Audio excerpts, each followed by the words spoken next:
It's the Experience Action Podcast, and it's your favorite episode of the month, our CX Pulse Check, where I discuss timely customer experience episodes in the news so that you can learn what customers are expecting. I'm thrilled to have a special co host with us, as always, and that is Camille Kremer, who is from Holiday Inn Club Vacation, the director of CX, senior director of CX. So, Camille, I would love for you to introduce yourself to our listeners and our viewers. Well, hi, Jeannie. Thank you so much for having me. I'm absolutely delighted to be here. And hello, anyone who's watching. As you said, I'm the Senior Director of Customer Experience at Holiday and Club Vacations. It is a mouthful. So if I say HICV going forward, just know that that's what it means. As far as what our company is, we're like a Goldilocks sized company. We're not too small, we're not too big. We've got 30 resorts domestically and a few over in Mexico.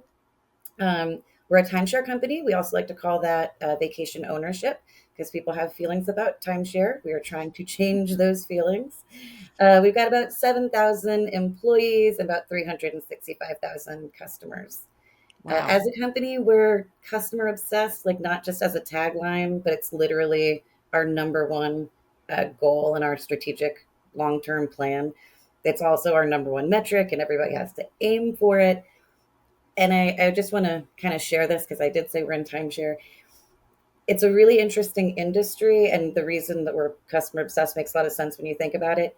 When you purchase with us, it's into perpetuity, right? Mm, So we don't have transactions, we've got relationships that last a lifetime. So we have to be obsessed with you and making sure that you are happy now, 10 years from now, 40 years from now. And then the second piece is, and then I'll stop waxing poetic about the company, is we're kind of like the Green Bay Packers. Do you know how they're like owned by the fans? yep. Yep. So our owners literally own our units and own time at our properties. So they kind of own the company. Hmm. Kind of. My CEO would kill me for saying that.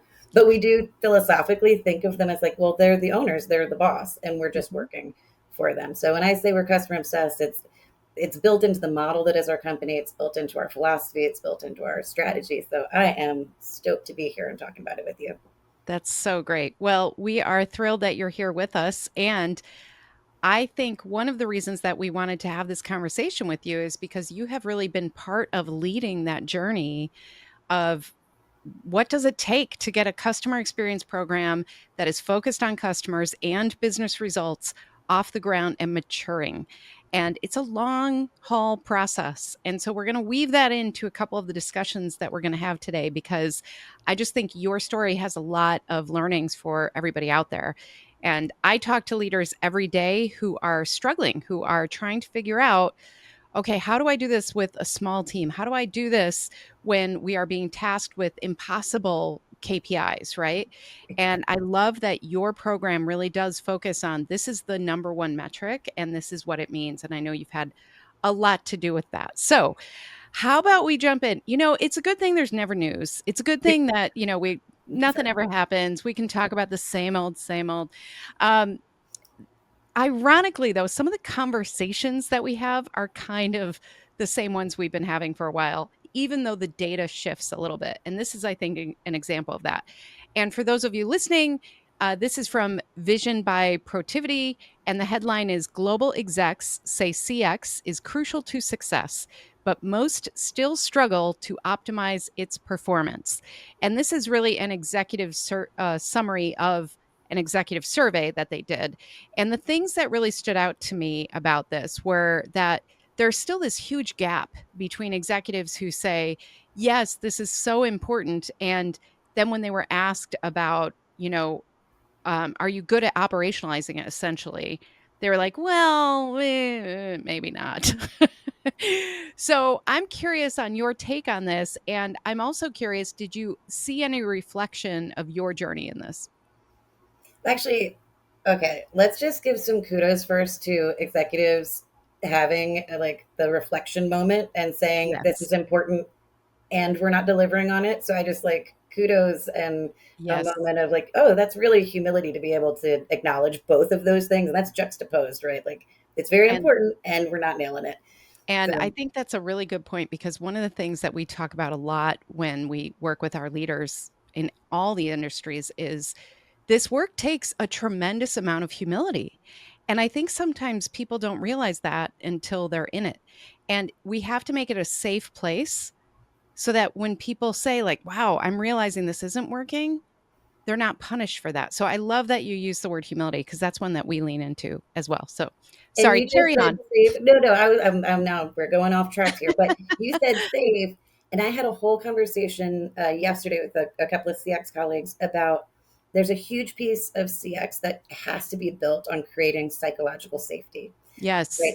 It's got to be okay to be curious. It's got to Yes. be okay to try things. It's also got to be okay to fail at things. As long Hmm. as you fail forward fast and learn from it, like the only way to innovate is to try. And if you're not creating a space where it's okay to point out that something's wrong. It's okay to try something. It's okay to keep trying. You won't make any progress. And so, beyond Amen. anything else I say of what makes it work, I think having the people in place and a culture within Hmm. your company that can support that, Hmm. that's the fertile soil. More than anything else is creating that environment with I your totally employees. agree with you. And if you look at the stats from this survey, the actual gap was 47% of execs say CX is critical. So that's not even half. Let's be honest about that too. But at least some of them, it's close to half, are saying, yes, this is critical. We understand it. But when they were asked if they thought they were doing it well, only 17% said they were. And Right. this is the gap we see over and over, right? There are these big ideas about customer experience and this big like longing to do it well. But a lot of organizations just aren't putting the tools in place, aren't putting even the goals or the words in place to get things done. So I love that we just talked about humility and safety. What are some of the other things that you think could help bridge this gap? I think you asked early, like, what does it take? What has it taken for you to Mhm. do this? Like a lot of coffee. Um, We can all relate to that one. but CX isn't a silver bullet; it's a commitment, right? And so you Mhm. can you can say the words, but if you're not going to make the commitment and put the resources and the time and the effort and the belief behind it, then again, you're not going to get anywhere, right? So there Right. needs to be kind of a persistence and a faith that it could happen, and that needs to come from the leader level. That we've got the gratefully our CEO is bought all the way in, and so when he started our department 5 years ago, when I started as well, we knew this was going to be a slog. And the 5 year journey, I think I told you the story of bamboo. I'll share it if you'd like me to. Yeah. Like 5 years is how long it took us. And I would bet that's around a fair time frame for a lot of companies to start to see things. So the analogy that we talked about last time we spoke was, oh, I think it's an analogy. Still haven't cleared that up. Might be using the wrong word. Sorry about that. But let's just go with it. So the analogy of bamboo is you can water bamboo, you can plant bamboo and water it for 5 years and really not see anything of it. Mhm. And then in the fifth year, within a couple of weeks, it'll shoot 80 or 90 feet high. And so that analogy just speaks to, again, the persistence, the commitment, the knowing that you're feeding the soil the right things. And what you can't see is that there's all the infrastructure that's actually kind of happening underneath. The root system is there. It's becoming fortified so that it can take Mhm. off on that kind of hockey stick trajectory. And that's exactly what happened for us. Like Yeah. the first year was building infrastructure and identifying key points. So what are the key points in our customer journey? Mhm. We found, let's call it kind of six big ones. Then we found the stakeholders for those. We found out what are their pain points, what do they think matters. We went out and talked to industry experts and said, what questions would we ask on a survey? And then we built and deployed. This is a little ambitious. I wouldn't actually say that anybody should do this, but we deployed 8 programmatic surveys in the year, Wow. 3 separate call centers, each with like 30 questions each. Our post stay, when you check out from our resort, is like 150 questions long. We still have a 34% response rate. It's incredible. After our sales experience, and then 3 separate digital properties. So that first year was just like build it and they will come, right? Wow. So you get past year one, there's not a whole lot to show for it except that now we've got a lot of VOC, there's a lot of noise kind of out in the Mhm. world. So what do you do with it? So the second year is getting into the relationship building. So now you've got those stakeholders who identified in year one, building the relationships. Nobody really likes when you come into their space and say, you're doing it wrong. Mhm. So you need to build that relationship so that the communication isn't seen as an attack, it's seen as Yep. collaboration, right? So do that and then leverage the data to start getting to your insights. Get something meaningful that people can see. Again, not a place where you're seeing a lot of growth. You're Yep. just, kind of doing the background stuff. Year three is where we started to get into accountability, where the executives that we were, those major stakeholders that we were working with, we would meet with them, or we do. This is all stuff you have to keep doing. What you did in year one, you got to do in year two. What you do in year two, you have to do in year three. Yep. Year four, you're Exactly. doing what you did all those other years. So by that time, we decided, okay, now there needs to be accountability. So the executives from the various functions, we meet with them monthly. We say how they're performing. They say what they've done. And then following week, all of those executives have to go and sit in front of the CEO. And he says, what have you done for CX lately? And this is why executive buy-in is so important and critical, and why it's often the piece that's missing for the successful CX programs, because we can't just talk to each other. I think there's probably some white paper somewhere that says that you can do a groundswell up, but Yeah. it is tremendously easier if you can bring it. If Yep. the executives Gotta understand, meet in the do the middle. right Yep. thing, the numbers will follow. Like, Right. even if I can't prove the financial linkage today, I'll be able to at some point. Like, Mhm. have the faith in the spreadsheets, have the, the faith in the graphs that it'll all come together. Yeah, for sure. And I think one of the things that we see over and over again is that sometimes we start with that process mindset where we start with like, well, if we just send the surveys out, everything's going to be okay. And really, we need to connect that to what are the goals that we're trying to achieve?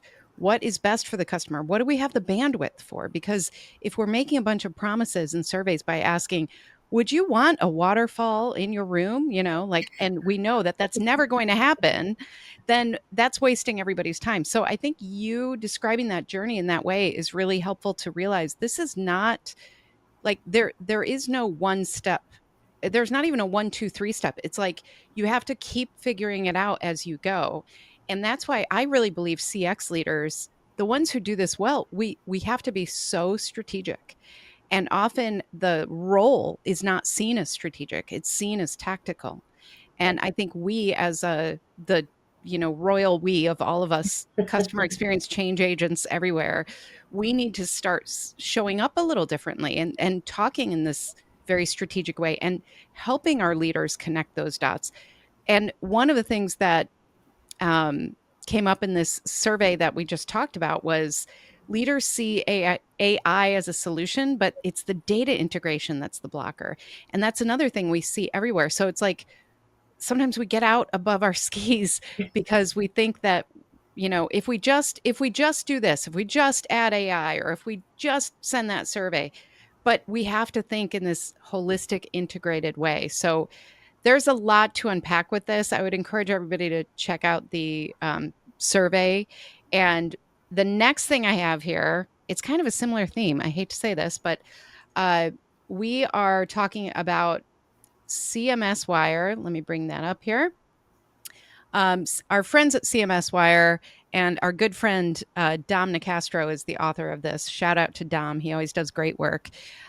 Marketing promised, CX didn't deliver. Here's the cost. It's quite a headline.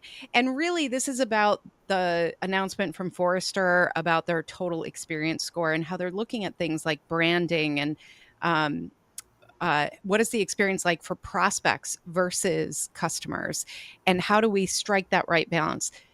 Honestly, there is a little controversy already about this, and people are already kind of throwing stones saying, I don't know if this is what we should use or not. I think that's true for anything that you try to measure like this. But one of the things that I took away from this, and one of Dom's kind of highlights here, was that retention still beats acquisition, meaning we have to keep focusing, right? Do you hear the angels singing? Right.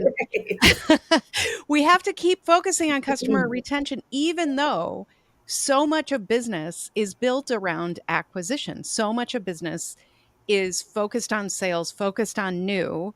If we spent more time on really taking care of our customers and retaining them, all these good things would happen. And the total experience score kind of addresses that in the way that it's using these measurements. So your thoughts on this? What do you think? So, for one, expectation setting is my favorite CX topic Oh of my all. gosh. Like, I lo it is we are just geeking out on all the cool stuff right now. 100%. It's why I do this. Come on. It's like, I love my job. So, there is no like secret sauce or Mhm. magic spell to get CX right, but there is definitely like a rotten tomato you could put in the soup to make it go bad. And that is mismatching expectations. Mhm. And for me, I think about it as kind of like a quick equation. So we said we were going to give you a thing. You, this is actually the most important part of this whole equation is you as the customer did something to invest in that. Like you booked at our restaurant, you booked Mhm. your flight, you came to our store, you bought our product, you decided to come on vacation with us. The customer's invested. Then we do or don't deliver. Let's say we don't deliver. So now they have this expectation that was set. They were personally invested. We've underdelivered. They've now got this like cognitive dissonance, right? Yep. They're holding two different thoughts simultaneously. They had their expectation, wasn't met. People hate dissonance. Mhm. It's upsetting, it's frustrating. It breaks basically in the long run of it, it breaks trust, right? Like Absolutely. that's it. That's what it equals. So on the equal side of that, plus those three things equals you've not only dissatisfied someone, they're not going to be loyal to you. They don't trust you, right? You've broken trust. And not only have you broken trust, but you made them think they make bad decisions. Mm. So likely Oh, I love that. Wait, say that again. So you've made them think that they made they a bad make decision. bad That's decisions. why I said that second one is so important because they Yeah, did something to invest in the expectation you that's set, right. right? So now that's part of that dissonance piece is they're like, but wait a minute. Now can I trust myself in my decisions? Mhm. You made me make a bad decision. Nobody likes to feel like that. So you've broken the trust, you don't have loyalty, you probably lost them as a customer, and you've probably earned yourself a detractor, to be Yeah, honest. They're probably telling people about not doing business with you. absolutely. So mismanaged expectations, 100% Mhm. to me, like I said, that's the secret sauce of getting it wrong. Yep, yep. You can get it right though, and this is where I like the experience score in the Forrester Mhm. article. And when we chatted previously, I told you I'm a Lean Six Sigma black belt, and that's part of what we do. So we do CX, and we also do continuous improvement. So a huge piece that we push in our company is system thinking. Mhm. And experience anywhere in the journey will set expectations everywhere. That's So right. in upper funnel, I tell you you're getting a yacht, and then I deliver the product and it's a canoe, Mhm. right? Like I Or the can't fire just festival, remember or that? the oh my goodness gracious. $5,000 to be in like a Yeah, wet tent eating a cheese sandwich, sandwich. Yeah. a cheese sandwich, probably without mayonnaise or condiments. Like, come on, they paid so much money. But so, I mean, I really do think that you have to take the whole system into it. So, like for us, like this is just a kind of cheeky, funny example, but most of our resorts, let's say domestically and in Mexico, most of our resorts have golf courses. So, a Mhm. lot of our owners anticipate that if they go to a different resort, there'll be a golf course. Well, some of our resorts are urban. We've got New Mhm. York and New Orleans. Some of them are at the beach. Some of them are mid country.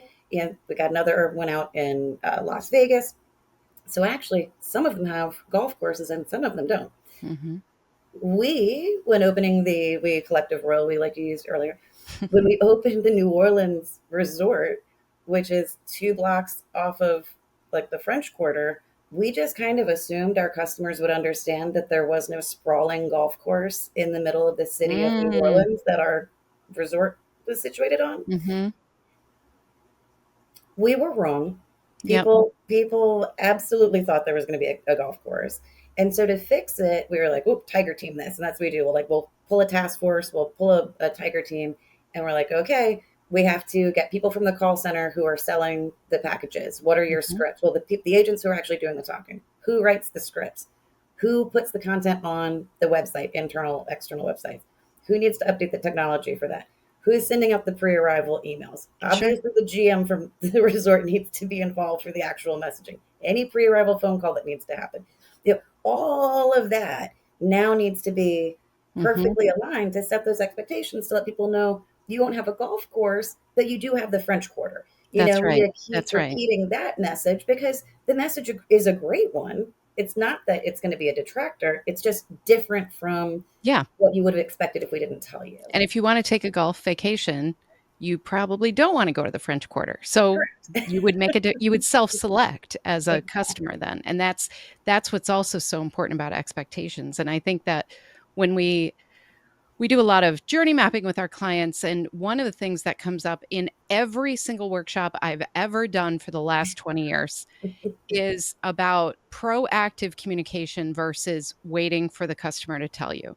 And once you identify it, just like you're talking about, like sometimes we identify it in a reaction because we didn't know or we made an assumption. But once you identify that, we need to have a process in place to actually create that proactive communication to customers so that we share the right expectations and information. And it's just it's something that's going to happen. And so we need to have those processes aligned, which is why I also love service blueprinting because you look down to people, process, technology, tools. How do we deliver? And once we put all of that together, that's when you really get the traction on this as both serving customers and delivering for our organizations, which is what it's all about. Am I right? They So pay the light bill. Like literally, we that's don't right. have a company if we don't have customers. Like That is absolutely right. And I don't know why we need so many reminders, but we do. But this last headline here, it's from Newsweek, and the headline is Verizon announcing AI powered customer experience transformation. And I will be honest, when I read this headline, I did a little eye roll because we've heard this before, right? And we've heard these big declarations before.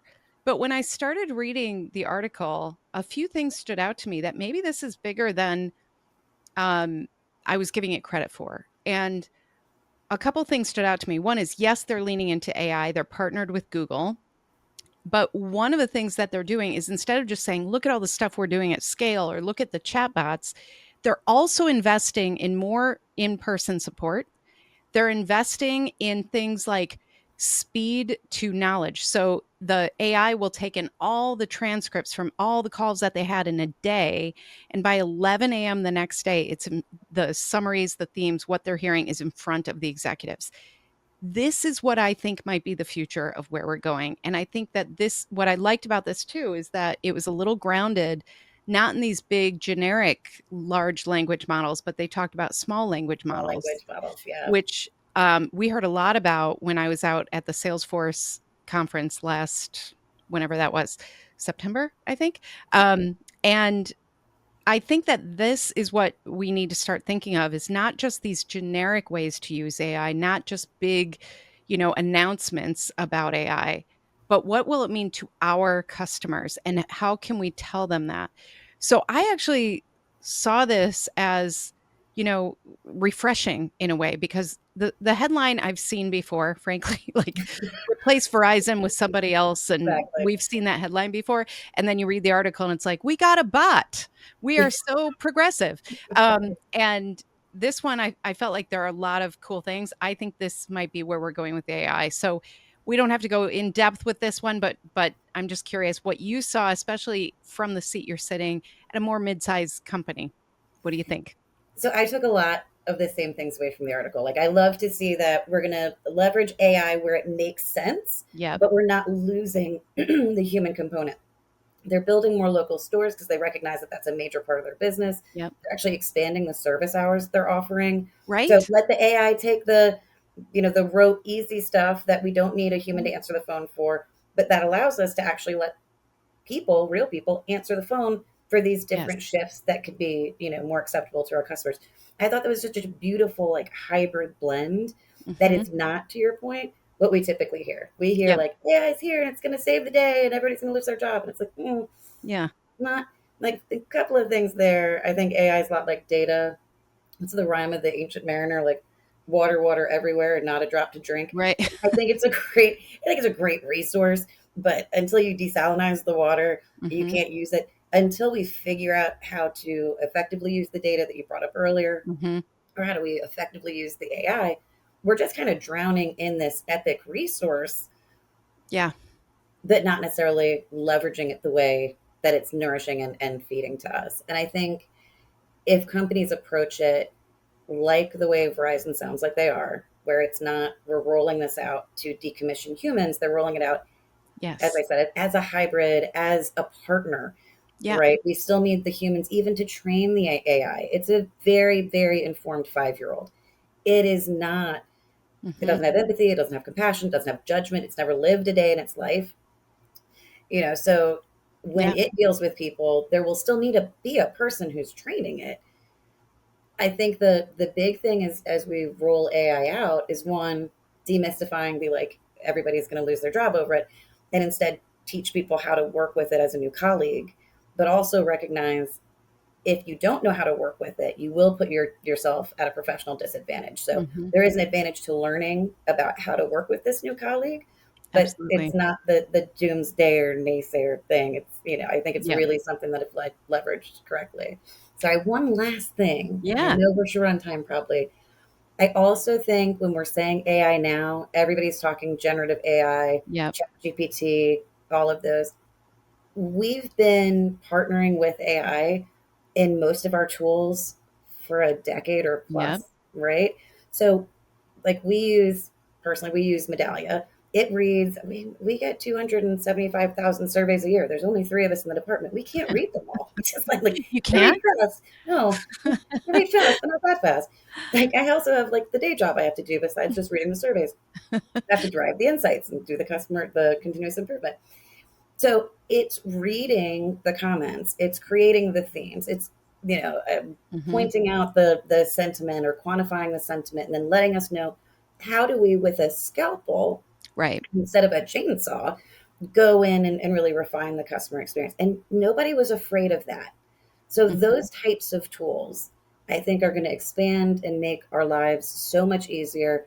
Writing summaries, great. Nobody likes doing an executive summary. Mhm. Let it do that, you Yep. know, Yep. and then free people to be able to do the work that only people can do. So And I'm not afraid of it. I love it. I also think that, you mentioned that Verizon is building new stores and they mention how they wanna be part of the community. That's a very big part of what they're doing. And you think about the people in the stores, the people answering the phones, they need information so fast and in Right. context. And that's another area where AI can really support that. So the humans themselves are going to be supported in ways that right now they're held accountable for things that sometimes are impossible because they don't have all the information. And so the fact that now we can use AI in these different ways, I do think it's going to provide a more robust customer experience, but we are at the like start of the journey here, Right. like we still have a long way to go, and that's what I think is so fascinating. We're all in this together. We're all kind of looking around going, "Okay, what's gonna happen next? And Right. how can we stay ahead of it? And how can we make sure?" I just had a whole conversation with my 18-year-old about that movie 2001 with, about How HAL, the computer, because I was like, "Literally, this is what people are scared of." Like, people are scared of HAL, and, we had a whole conversation about it, and so I think that there's going to be just so much evolution in the next couple of months and years, and we're all I try to take the approach that we're lucky to be a part of it, right? Like, we are lucky to be on the witnessing what's ground happening. floor, like this is, Right. it is transformative, right? I think it's an AI revolution. I think it's a human transformation, right? Yes. And I think being at the onset of it is a really cool moment in Mhm. history Mhm. where, as long as we're willing to do our homework, and I like doing homework, if we're willing to do our homework, then we can be part of this and kind of Yeah. ride that wave. And kudos to Verizon and others like it who are really Absolutely. embracing it and starting with their goals and then using AI to support that. So Yeah. Well done. All right. This was so much fun. I knew it would be. Oh, And thank you. This was we wonderful. Thanks for having me. absolutely thank you for being here. And if people want to learn more about you or reach out, what's the best way for them to do that? For right now, that'd probably be through my LinkedIn, which Mhm. I will be updating this evening.